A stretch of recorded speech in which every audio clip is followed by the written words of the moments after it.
اور اس کے اوپر یقین لانے والے بن جاؤ۔ تنزیل من رب العالمین، یہ نازل کرتا ہے رب العالمین کی طرف سے جو تمام جہانوں کا رب ہے، اس نے اس کا نام کو نازل کیا ہے۔ اس کو مذاق نہ سمجھ لینا، اس کو ہلکا نہ لے لینا، بلکہ آگے اللہ نے ہدایت عطا فرمائی فسبح باسم ربک العظیم، چنانچہ آپ تسبیح کیجئے اپنے رب کے ناموں کی جو عظمت والا ہے۔ اس کے بعد سورہ معارج کا آغاز ہوتا ہے، اچھے اور برے کردار کی وضاحت ہے کہ جو اللہ نے فرمائی ہے۔ بسم اللہ الرحمن الرحیم، سأل سائل بعذاب واقع، سوال کیا ایک سوال کرنے والے نے اس عذاب کا کہ جو ہونے والا ہے۔ کافروں کے اعتبار سے یہاں پر بیان کیا گیا ہے کہ نبی کریم صلی اللہ علیہ وسلم نے ان کے لیے بد دعا کی تھی، اللہ سبحانہ و تعالی نے اس کا تذکرہ یہاں پر بیان فرمایا اور نبی رحمت علیہ السلام کو دلاسا دیا فاصبر صبرا جمیلا، آپ صبر کیجئے بہترین صبر کرنا، جس طرح یعقوب علیہ السلام نے یوسف علیہ السلام کے کھو جانے پر بیان کیا فصبرا جمیلا، میرے لیے تو صبر جمیل ہے۔ اللہ نے اپنے محبوب کو بھی یہی حکم دیا، آپ بھی صبر کریں، بہترین صبر کیا جانا۔ گویا اللہ سبحانہ و تعالیٰ تو آپ کو دیکھ رہا ہے، اللہ نے بیان فرمایا نا فی اعیننا، آپ ہماری نگاہوں کے اندر ہیں، اللہ آپ کی مدد فرما دے گا۔ مزید روز قیامت کی کچھ ہولناکی کا تذکرہ ہے کہ جو اللہ نے یہاں پر کھینچا ہے۔ مزید اللہ سبحانہ و تعالی نے بیان فرمایا کہ جب وہ نافرمان اللہ کے سامنے حاضر کیے جائیں گے تو وہ اپنے رب سے کہیں گے یود المجرم، وہ مجرم پسند کرے گا اس روز لو یفتدی، کہ اے کاش وہ فدیے میں دے دے من عذاب یوم عظیم ببنی، اس دن کے عذاب سے بچنے کے لیے۔ اب ذرا غور سے سنیے گا، انسان دنیا کے اندر نافرمانی کیوں کرتا ہے؟ اپنے بال بچوں کے لیے، اپنے خاندان والوں کے لیے، اپنے لوگوں کے لیے۔ آپ کسی رشوت خور سے پوچھ لیجئے بھائی رشوت کیوں لیتے ہو؟ بولتا ہے میرا تو گزارا ہو جائے گا، لیکن کیا کریں بچوں کی بھی تو زندگی ہے۔ اللہ سبحانہ و تعالی نے بیان فرمایا یہ نافرمان جب اللہ کے سامنے حاضر کیے جائیں گے تو یہ چاہیں گے کہ فدیے میں دے دے بھی بنی، اپنے بیٹے کو اس دن فدیے میں دے دے، وہ صاحبتہ و اخی، اور اپنی بیوی کو فدیے میں دے دیں، اور اپنے بھائی کو فدیے میں دے دیں، وفصیلتہ التی تعوی، اور اپنے پورے کے پورے خاندان کو اپنی جگہ فدیے میں دے دیں، ومن فی الارض جمیعا ثم ینجی، اور پوری زمین کو فدیے میں دے دیا جائے اور ان کو نجات مل جائے۔ گویا یہ وہ کیفیت ہے کہ جو وہاں پر اختیار کرے گا، جن کے لیے آخرت برباد کرتا تھا کل انہی کو فدیے میں دینے کے لیے تیار ہو جائے گا کہ مجھے اللہ بچا لو، یہ سارے کے ساروں کو جہنم میں جھونک دو۔ اللہ کا جواب ہوگا کلا، ہرگز نہیں، یہ معاملہ نہیں ہو سکتا، انہا لظا، بلا شبہ آگے بھڑکتی ہوئی ادھیڑ دینے والی کھالوں کو وہ پکارے گی ہر اس شخص کو کہ جو پیٹ پھیرتا تھا حق سے، وتولا، اور جو منہ موڑا کرتا تھا، اس کے لیے اللہ نے یہ دردناک عذاب تیار کر رکھا ہے۔ اللہم اجرنا من النار، کہ اللہ ہمیں اس آگ کے عذاب سے محفوظ فرما۔ پھر اللہ کی نگاہ میں پسندیدہ کردار بھی بیان کیا گیا ہے کہ دیکھو پسندیدہ کردار کن لوگوں کا ہے؟ جو نماز پڑھا کرتے ہیں، جو نماز میں ہمیشگی کرنے والے ہیں، نماز بھی پڑھتے ہیں اور نماز میں ہمیشگی کرنے والے ہیں، دائمون، ایسا نہیں ہے کہ کبھی پڑھ دیا اور کبھی چھوڑ دیا، نہیں، بلکہ یہ مستقل نماز پڑھنے والے ہیں، جو یوم جزا کی تصدیق کرنے والے ہیں، اور جو مال اللہ نے ان کو دیا ہے اس میں سے وہ لوگوں کی مدد کرنے والے ہیں، وہ اپنے رب سے ڈرنے والے ہیں، وہ اپنی شرمگاہوں کی حفاظت کرنے والے ہیں، وہ اپنی امانتوں کی اور عہد کی حفاظت کرنے والے ہیں، اور وہ جو لوگ اپنی شہادت پر قائم رہنے والے ہیں اور وہ نمازوں کی حفاظت کرنے والے بھی ہیں۔ گویا نماز کا دوام بھی ہے، نماز کی حفاظت بھی ہے، اور دیگر احکامات پر بھی عمل کرنے والے ہیں۔ اولئک فی جنات مکرمون، یہ لوگ ہیں اصل میں معزز باغوں والے۔ اللہ یہ اوصاف ہمارے اندر بھی پیدا فرما دے، اور اللہ ان لوگوں کا ساتھ ہے کہ جو ہمیں دنیا میں بھی عطا فرما دے۔ اس کے بعد اللہ نے واضح فرما دیا کہ دیکھو نبی رحمت علیہ السلام کے دشمن ذلیل و رسوا ہو کر رہیں گے، گویا آپ کے خلاف سازش کرنے والے، آپ کے خلاف اقدام کرنے والے، اس دین کے لیے برا سوچنے والے دنیا اور آخرت میں ذلیل و رسوا ہیں گے، جو ہمیشہ ہمیش ہو کر رہیں گے۔ اس کے بعد سورہ نوح کا آغاز ہوتا ہے، نوح علیہ السلام کی دعوت اور فریاد کا تذکرہ ہے کہ جو اللہ نے بیان کیا ہے۔ اس کے پہلے رکوع میں اللہ نے اس بات کو واضح فرما دیا کہ دیکھو نوح علیہ السلام نے اپنی قوم کو ہر صورت سے سمجھانے کی کوشش کی، ان کی اجمالی دعوت کا تذکرہ ہے کہ جو اللہ نے بیان کیا ہے۔ نوح علیہ السلام نے اپنے قوم سے کہا یا قوم، اے میری قوم، انی لکم نذیر مبین، بلا شبہ میں ڈرانے والا ہوں، بالکل واضح طور پر انذار کرنے کے لیے آیا ہوں، اللہ کی طرف متوجہ کرنے کے لیے آیا ہوں۔ تم اللہ کی عبادت کرو اور اس سے ڈرو، وَأَطِيعُونَ، اور میری اطاعت کرو۔ یہ رسولوں کی دعوت ہوتی تھی، بندگی اللہ کی کرو اور میری اطاعت کرو۔ یہ ہے رسالت کی دعوت جو ان کے سامنے پیش کی گئی ہے۔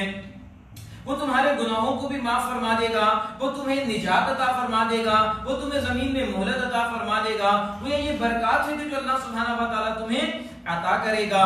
مزید اللہ سبحانہ و تعالیٰ نے بیان فرمایا کہ نوح علیہ السلام نے کہا کہ اے میرے رب، میں نے اس قوم کو دن میں بھی دعوت دی، رات میں بھی دعوت دی، انہوں نے میری دعوت سے منہ موڑ لیا، انہوں نے اپنی کانوں میں انگلیاں ٹھونس لی، انہوں نے اپنے سروں کے اوپر کمبل لپیٹ لیے، وہ تکبر کے ساتھ دوڑنے بھاگنے والے بن گئے۔ میں نے ان کو بلند آواز میں بھی دعوت دی، میں نے ان کو اعلانیہ بھی دعوت دی، میں نے ان کو خفیہ بھی دعوت دی، گویا ہر انداز سے ان کو سمجھانے کی کوشش کی۔ وہ اللہ کا بندہ 950 برس اللہ کے بندوں کو اللہ سے جوڑنے کی محنت کرتے رہے، لیکن قوم نے ماننے سے انکار کر دیا۔ اللہ سبحانہ و تعالیٰ نے اس قوم پر عذاب نازل کیا۔ پھر نوح علیہ السلام نے واضح کیا کہ تم استغفار کرو، اللہ تمہارے لیے برکات نازل فرمائے گا۔ استغفار کی برکات یہاں پر بیان کی، فَقُلْتُ اسْتَغْفِرُوا رَبَّكُمْ، چنانچہ میں نے کہا کہ تم مغفرت مانگو اپنے رب سے۔ اب ذرا استغفار کی برکات سنتے جائیے، یہ ان کے لیے بھی ہیں، یہ ہمارے لیے بھی ہے۔ اللہ کے نبی علیہ السلام نے بیان فرمایا کہ جب میں ان کے درمیان سے چلا جاؤں گا تو رحمت والی شے استغفار چھوڑ جاؤں گا۔ جب تک یہ استغفار کرتے رہیں گے، اللہ کی رحمتیں ہیں کہ جو ان کے اوپر نازل ہوتی رہیں گی۔ اللہ سبحانہ و تعالیٰ نے واضح فرما دیا کہ تم استغفار کرو، انہ کان غفارا، بلا شبہ وہ بہت بخشنے والا ہے، وہ بھیجے گا بارش تم پر، موسلادھار بارش، گویا تمہارے بارش کے مسائل بھی حل کر دے گا۔ وَيُمْدِدْكُمْ بِأَمْوَالٍ وَبَنِينَ، اور تمہیں بڑھا دے گا مالوں کے اندر بھی اور بیٹوں کے اندر بھی۔ وَيَجْعَلْ لَكُمْ جَنَّاتٍ وَيَجْعَلْ لَكُمْ أَنْهَارًا، اور وہ پیدا کر دے گا تمہارے لیے باغات بھی اور جاری کر دے گا تمہارے لیے نہریں بھی۔ گویا تمہارے سارے مسائل وہ حل فرما دے گا، بارش برسائے گا، تمہارے پینے کا مسئلہ حل ہو جائے گا، تمہارے مالوں اور بیٹوں میں اضافہ فرما دے گا، گویا تمہاری نسل میں بھی برکت ڈالے گا، تمہارے مال میں بھی برکت ڈالے گا۔ پھر اللہ سبحانہ و تعالیٰ تمہیں باغات عطا فرمائے گا، گویا جو تمہارا ذریعہ معاش ہے اللہ سبحانہ و تعالیٰ اس میں بھی برکتیں پیدا کر دے گا، اور وہ تمہارے لیے نہریں بھی جاری فرما دے گا، گویا راحت کا سامان بھی پیدا فرما دے گا۔ یہ برکات ہیں استغفار کی، اور خود اللہ کے نبی علیہ السلام کے بارے میں آتا ہے کہ آپ ایک محفل میں 70 مرتبہ استغفار کیا کرتے تھے۔ آپ کا معمول تھا کہ جب نماز سے فارغ ہوتے تو بلند آواز میں کہتے اللہ اکبر، استغفر اللہ، استغفر اللہ، استغفر اللہ۔ آپ سے پوچھا گیا آپ اتنا استغفار کیوں کرتے ہیں؟ آپ تو اللہ کے بخشے بخشائے ہیں، آپ تو معصوم ہیں، اللہ نے آپ کی ساری خطائیں معاف کر دی، اللہ نے آپ سے جنت کا وعدہ فرما دیا۔ نبی رحمت علیہ السلام نے فرمایا کیا میں اپنے رب کا شکر گزار بندہ نہ بنوں؟ اللہ کے اتنے احسانات ہیں، یہ شکر گزاری کا نتیجہ بھی ہے کہ اس سے استغفار کیا جائے، اس سے مغفرت طلب کی جائے۔ اللہ ہمیں کثرت سے استغفار کرنے کی توفیق عطا فرمائے۔ اس کے بعد اللہ سبحانہ و تعالی نے بیان فرمایا کہ دیکھو اللہ کی آیات کے ذریعے تذکیر اور یاد دہانی کیا کرو۔ یہ جو اللہ کی آیات ہیں یہ یاد دہانی کے لیے، ریکال کے لیے، ریپیٹیشن کے لیے، اللہ کا ذکر دل میں پیدا کرنے کے لیے، اللہ کی معرفت حاصل کرنے کے لیے ایک بہت بڑا ذریعہ ہے۔ اللہ تعالیٰ اس یقین کے ساتھ ان آیات کو ہمیں پڑھنے کی توفیق عطا فرمائے۔ پھر نوح علیہ السلام کی فریاد اور ان کی بد دعا کا تذکرہ اللہ نے بیان کیا ہے۔ جہاں رسولوں میں قوم کے لیے محبت ہوتی ہے، نصح و خیر خواہی ہوتی ہے، وہیں ایمان کے لیے غیرت بھی ہوتی ہے۔ جب اللہ کے احکامات کو روندا جاتا ہے، جب اس کا مذاق اڑایا جاتا ہے تو پھر رسول بد دعا بھی کرتے ہیں اور پھر اللہ کا عذاب بھی نازل ہوتا ہے۔ نوح علیہ السلام نے بھی اپنی قوم کے لیے بد دعا کی، میں نے ان کو سمجھایا ہے لیکن انہوں نے ماننے سے انکار کر دیا، یہ اپنے معبودوں کے پیچھے پڑے ہوئے ہیں، ان کو چھوڑنے کے لیے تیار نہیں ہوئے ہیں۔ ان کے 5 باطل بت تھے کہ جو انہوں نے بنا کر رکھے ہوئے تھے، ود ہے، سوا ہے، یغوث ہے، یعوق ہے، نصر ہے، یہ وہ تمام بت ہیں کہ وہ بنا کر بیٹھے ہوئے ہیں اور اس کو چھوڑنے کے لیے تیار نہیں ہو رہے ہیں۔ اللہ نے ان کے اوپر عذاب نازل کیا، ان کو غرق فرما دیا، اور قوم نوح پر عذاب قبر کا تذکرہ بھی آ رہا ہے۔ اللہ ان کو دنیا میں بھی عذاب دے رہا ہے اور آخرت میں دردناک عذاب کی طرف ان کو لوٹایا جائے گا۔ اس کے بعد سورہ جن کا آغاز ہوتا ہے، جنات کے ایمان افروز دعوت کا تذکرہ آ رہا ہے۔